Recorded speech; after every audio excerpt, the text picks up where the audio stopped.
sœurs en Christ, c'est véritablement une joie pour moi de partager la parole de Dieu avec vous ce soir et vous remercier pour votre disponibilité et votre présence. Pour ceux qui me suivent pour la première fois, je suis le disciple Michael Bougui.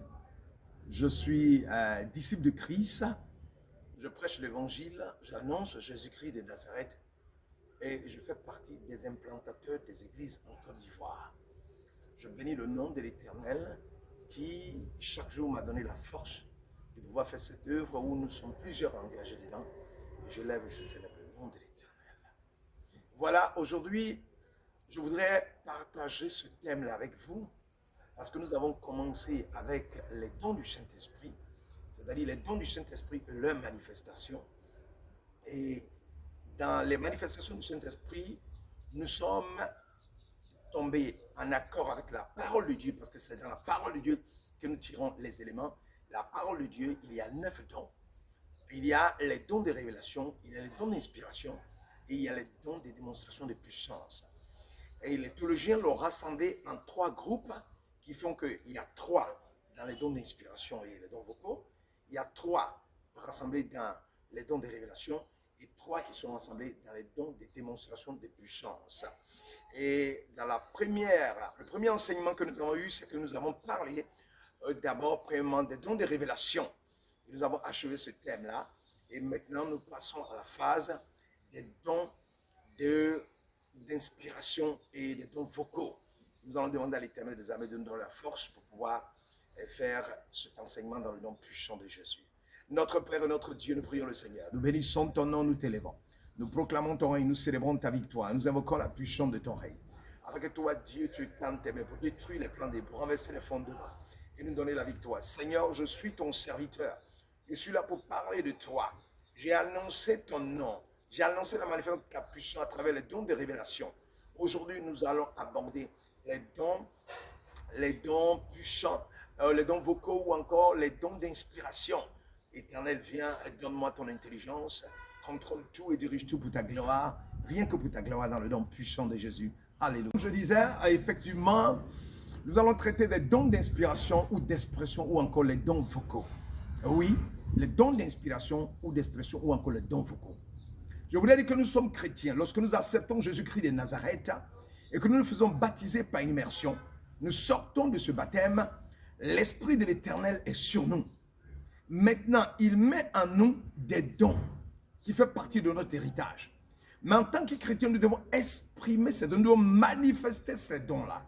C'est-à-dire ces dons sont enfouis en nous. À nous, dans la prière, dans la sanctification, à demander à Dieu de révéler ces dons-là. Et effectivement, le Saint-Esprit étant présent en nous, va manifester, on appelle ça des dons de manifestation, la manifestation, et qui n'a rien à voir avec des talents que nous avons à la naissance, qui n'a rien à voir avec des études de master, de doctorat, de licence que nous avons fait. Non. Alors, ce soir, nous allons voir une partie de ces dons-là, qui sont, cette fois-ci, les dons d'inspiration ou d'expression, ou encore les dons vocaux. Voilà. Et pour cela, nous allons prendre la parole dans 1 Corinthiens, chapitre 12, verset 1. Pour ce qui concerne les dons spirituels, je ne veux pas, frère, que vous soyez ignorants.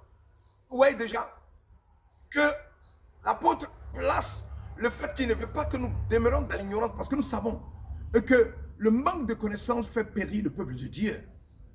Et donc il dit, il ne veut pas que nous soyons ignorants, c'est-à-dire il veut nous amener à la connaissance et à savoir ce que ces dons-là font. Qu'est-ce que les dons spirituels? Les dons spirituels sont des manifestations diverses et variées du Saint-Esprit. C'est-à-dire que c'est le Saint-Esprit qui fait tout cela. Et Dieu en a le mode opératoire, c'est-à-dire ce Dieu qui donne l'ordre au Saint-Esprit d'exécuter, c'est d'envoyer ses grâces dans la vie des chrétiens, dans la vie des courants des chrétiens, pour l'utilité commune. C'est-à-dire, tu n'as pas un don spirituel pour le garder pour toi et tes enfants à la maison, non. Le don spirituel, c'est pour que dans l'assemblée, où on est rassemblés à les enfants de Dieu, tu manifestes ce don pour l'utilité et le bonheur de tous. C'est ça le don. Et c'est à travers ces manifestations que Dieu fait du bien à son peuple. À travers les manifestations du Saint-Esprit. Donc, être donc baptisé du Saint-Esprit est un préalable non négligeable. C'est-à-dire que c'est important. Tu as été baptisé donc, mais que tu sois baptisé du Saint-Esprit.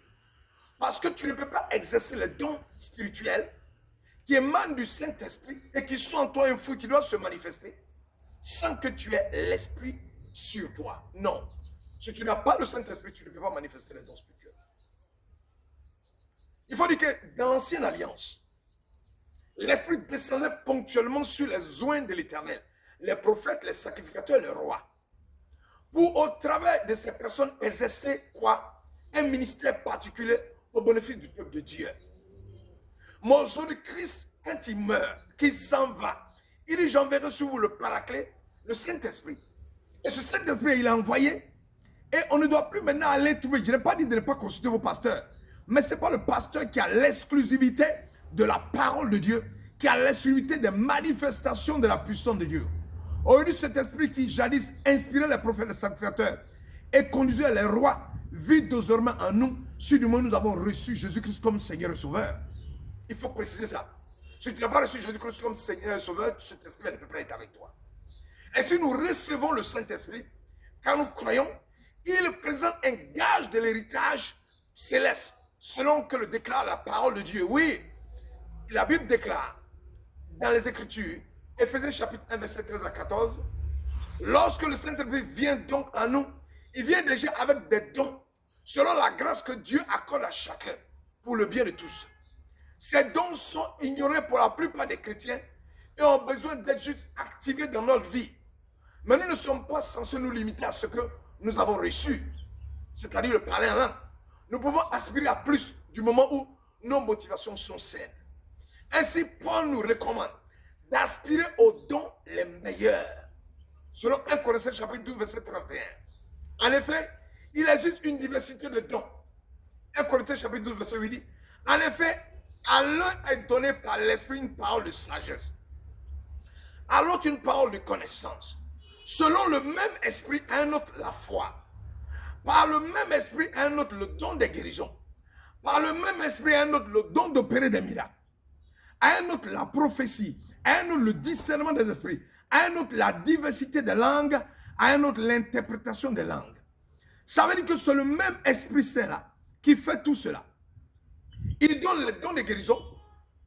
Il donne les dons. Il donne la prophétie. Il fait de vous. Il donne les dons de prophétie. Il donne le discernement des esprits. Il donne la diversité des langues. Il donne l'interprétation des langues. C'est le même esprit-là qui agit.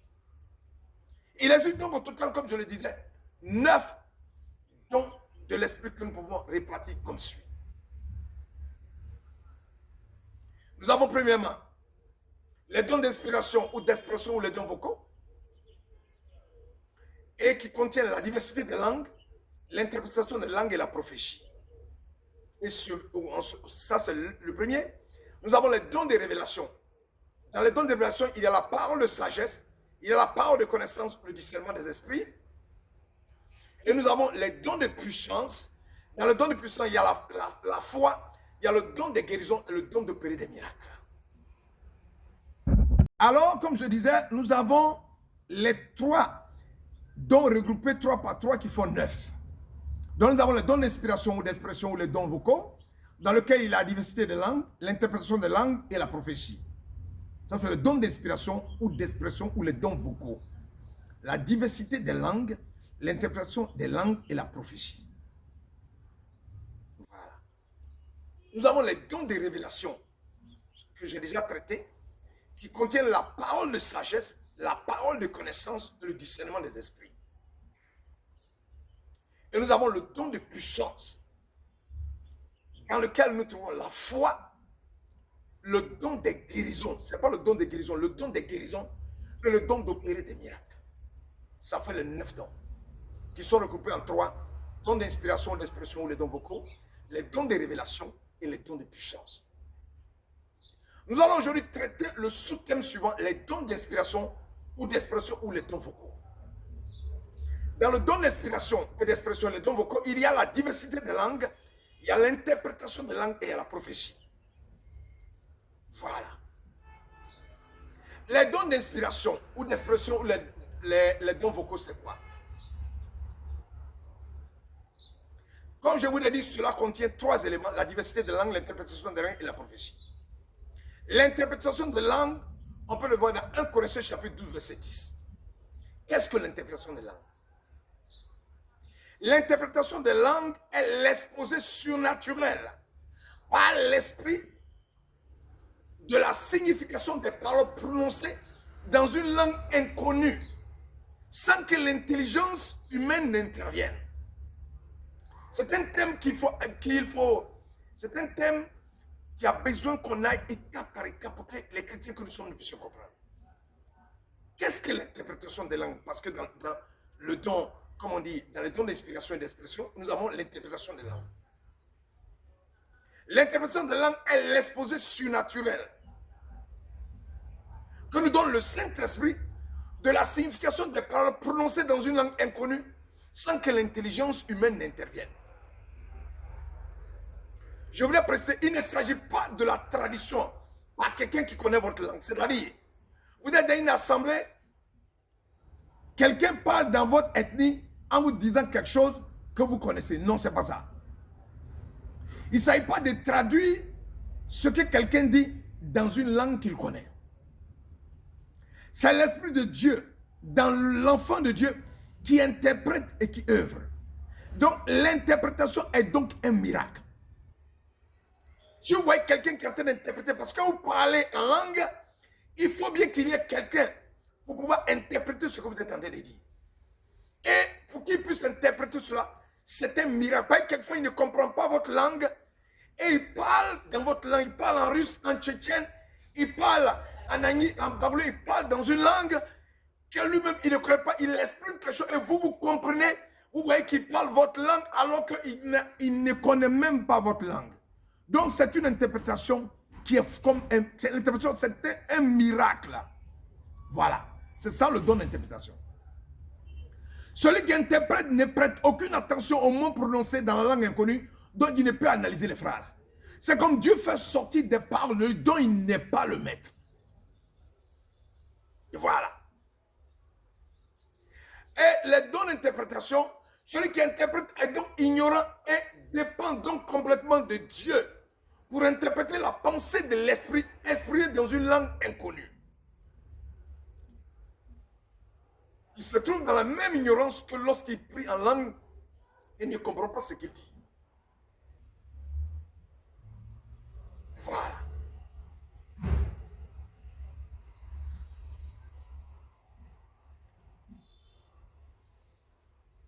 Et on pourrait dire, quel est le but de cette interprétation-là? Le but de ce don est de rendre intelligible le don de langue pour que l'Église, comme celui qui exerce le don, en reçoive l'édification.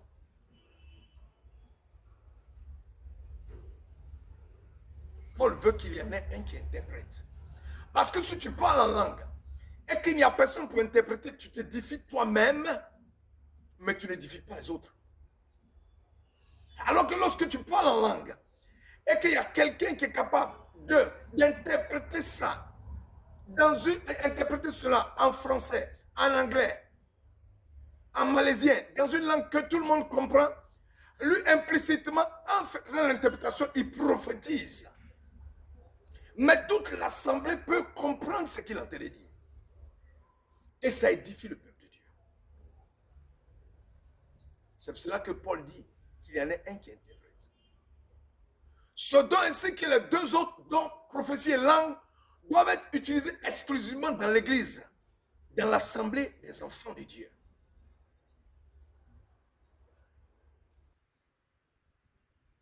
Dans le verset 14, verset 27, en est-il qui parle en langue, que deux ou trois au plus parlent, chacun à son tour, que quelqu'un interprète. C'est dans l'assemblée, il ne doit pas avoir 20-30 personnes qui parlent en langue. Paul met en limite le nombre à combien? Il en limite le nombre à 3 au plus. Parle en langue. On ne doit pas être dans une église où plusieurs parlent en langue, c'est la cacophonie.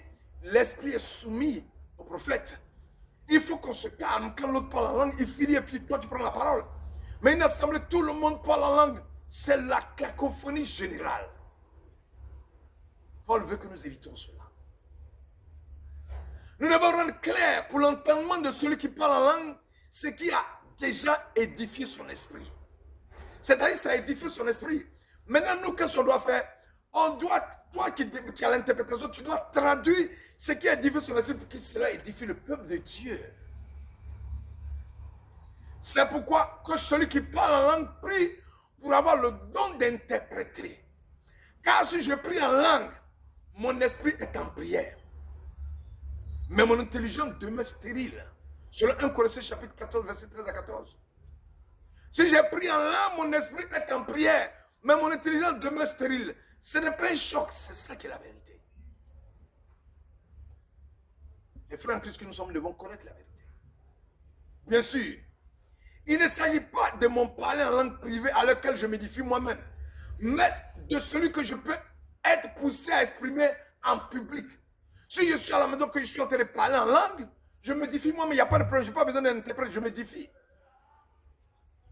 Mais si je suis dans le peuple de Dieu, que je parle en langue, il faut qu'il y ait une interprétation pour que ce soit ponctuel et de façon prophétique. Que fait donc? Je priais par l'esprit, mais je priais aussi avec l'intelligence. Je chanterai par l'esprit, mais je chanterai aussi avec l'intelligence. Autrement, si tu rends grâce par l'esprit, comment celui qui est dans les rangs de l'homme, du peuple répondra-t-il Amen à ton action de grâce? Parce que tu ne sais pas ce que tu dis. Tu rends, il est vrai, d'excellentes actions de grâce, mais l'autre n'est pas édifié. Selon 1 Corinthiens chapitre 14, verset 14 à 17. Oui, tu es en train de parler en langue. Tu parles en langue. Le frère qui est en face de toi, il n'est pas édifié parce qu'il ne comprend pas. Il faut quelqu'un pour interpréter pour que lui soit édifié. Toi, tu es déjà édifié par la présence du Saint-Esprit en toi qui t'amène à parler en langue. Mais lui, il a besoin de la traduction pour t'édifier. S'il n'y a point d'interprète, alors qu'on se taise dans l'église. Il n'y a pas d'interprète, il est bien que tu te taises. Parce que tu vas t'édifier toi seulement, alors que vous réunissez dans une assemblée pour que tout le monde soit édifié. Et pour éviter que ce soit un égoïsme creux, qui est celui de t'édifier toi-même, Paul dit dans le verset 14, dans le chapitre 14, verset 28, s'il n'y a point d'interprète qu'on se taise dans l'église, qu'on parle à soi-même et à Dieu. Il ne s'agit pas d'interdire le parler en langue pendant le culte, mais son expression publique à très haute voix pour l'ensemble de l'assemblée. Tu peux être dans le culte d'adoration, tu peux parler en langue dans ton intimité avec Dieu. S'il n'y a pas d'interprétation, on cesse de clamer à haute voix en langue et on parle en langue normalement à titre personnel et discrète. C'est ce que la parole de Dieu veut dire. Tu es dans une assemblée, tu veux t'exprimer. Mais tu te rends compte effectivement que ce que tu veux dire, quand tu exprimes la parole, il n'y a pas de traduction. Donc, tu parles intérieurement, tu pries, tu parles en langue. Mais tu dois toujours prier pour que Dieu mette dans le cœur de quelqu'un l'interprétation de cette langue. La précision qu'il faut savoir. L'interprétation n'est pas une traduction grammaticale d'une langue dans une autre, mais un exposé de la signification.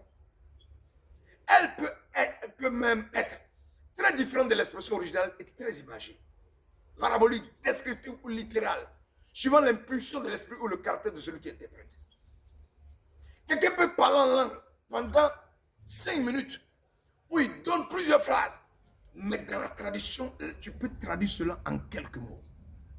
Ce n'est pas parce qu'il a parlé sur une longueur que toi aussi, tu as le don spirituel, la tradition qu'il doit faire, tu dois le faire long. Non. L'Éternel a un mot précis, un message précis qu'il veut donner pour édifier quelqu'un, pour fortifier.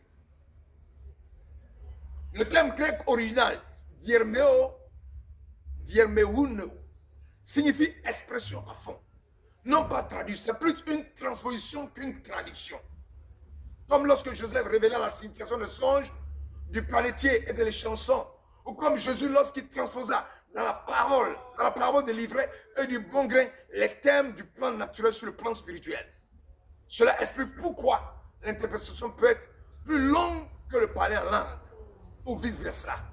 Il peut arriver qu'un frère parle en langue pendant un moment donné, un autre qui traduit avec quelques mots, comme il peut arriver qu'un frère parle peu et qu'un autre traduit avec plusieurs mots.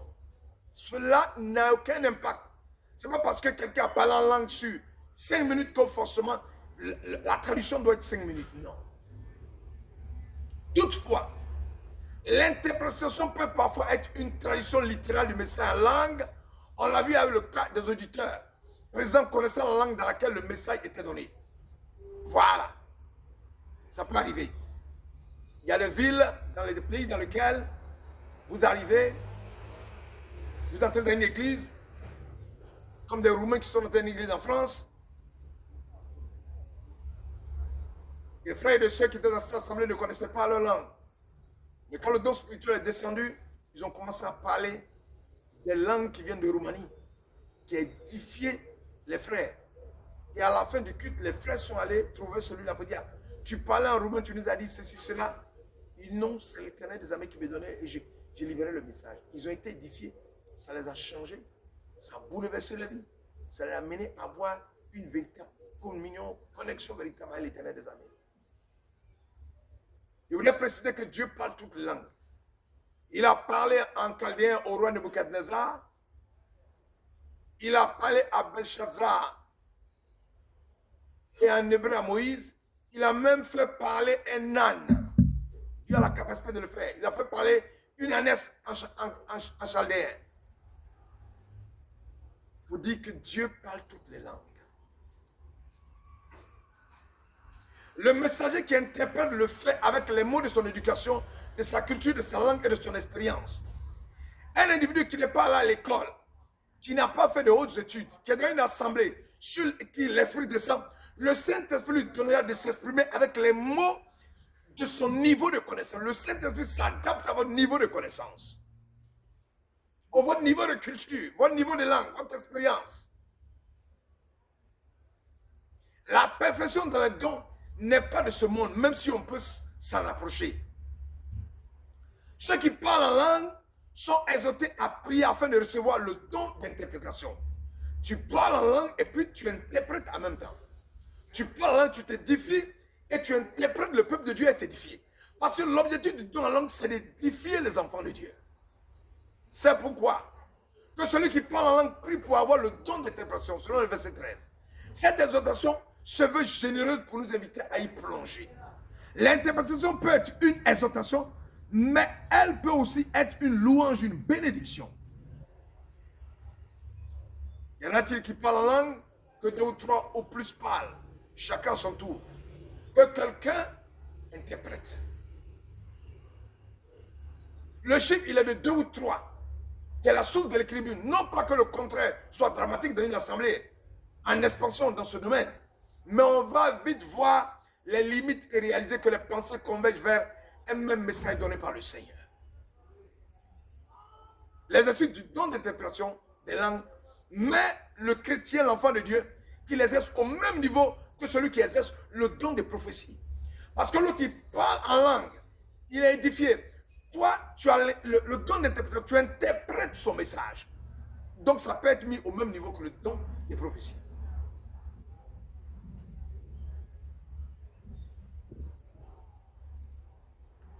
Celui qui prophétise est plus important que celui qui parle en langue. À moins que ce dernier n'interprète pour que l'Église reçoive une édification, selon le verset 5. Ça, c'est clair. Il n'y a pas de débat là-dessus. Celui qui prophétise parle d'une langue qui permet à toute l'assemblée d'être édifiée. Vous qui parlez en langue, vous parlez pour vous édifier vous-même. Donc, Paul souhaite que nous puissions être des personnes qui prophétisent plus qu'on interprète. Voici de façon ramassée dans le don d'inspiration. Je voudrais vraiment vous remercier pour cet enseignement que nous venons d'avoir. Nous avons parlé de l'interprétation des langues. Nous avons démontré qu'il est bon de parler en langue, mais il est bon qu'il y ait quelqu'un que Dieu remplit de l'interprétation. Il est bon de prophétiser. Que le Seigneur vous bénisse et que sa grâce soit sur vous. Nous allons prier pour remercier l'Éternel. Notre Père et notre Dieu, nous bénissons ton nom, nous t'élèvons. Merci de m'avoir donné de parler de l'interprétation des langues. Le don d'interprétation des langues. Et Éternel mon Dieu, je voudrais que tu étendes tes mains pour que cette parole puisse édifier ton peuple, qu'il puisse l'écouter, que ta grâce, ta bénédiction, ta richesse nous accompagne dans le nom puissant de Jésus-Christ de Nazareth. Nous avons prié Seigneur, et envoie ton esprit afin que les chrétiens d'aujourd'hui ne soient pas quel genre de chrétiens. Des chrétiens qui attendent qu'on prie pour eux, pour qu'ils aient des voitures, qu'ils aient de l'argent, mais qui recherchent les dons spirituels qui permettraient d'aller au-delà, de poser des actes surnaturels, d'opérer dans le surnaturel, de voir la main de l'Éternel se manifester, de voir la gloire de Dieu, de voir Dieu en action. C'est en cela que nous pourrons créer le réveil que nous attendons dans notre nation, dans le nom puissant de Jésus. Merci Seigneur pour tout ce que tu as fait, ce que tu feras encore dans le nom de Jésus. Voilà, nous parlerons la prochaine fois de la diversité des langues et puis de la prophétie, pour boucler le don d'inspiration ou d'expression. Et ensuite, nous allons aller vers le don de démonstration de puissance. Que le Seigneur vous bénisse, que sa grâce soit sur vous. On garde le contact et à très bientôt.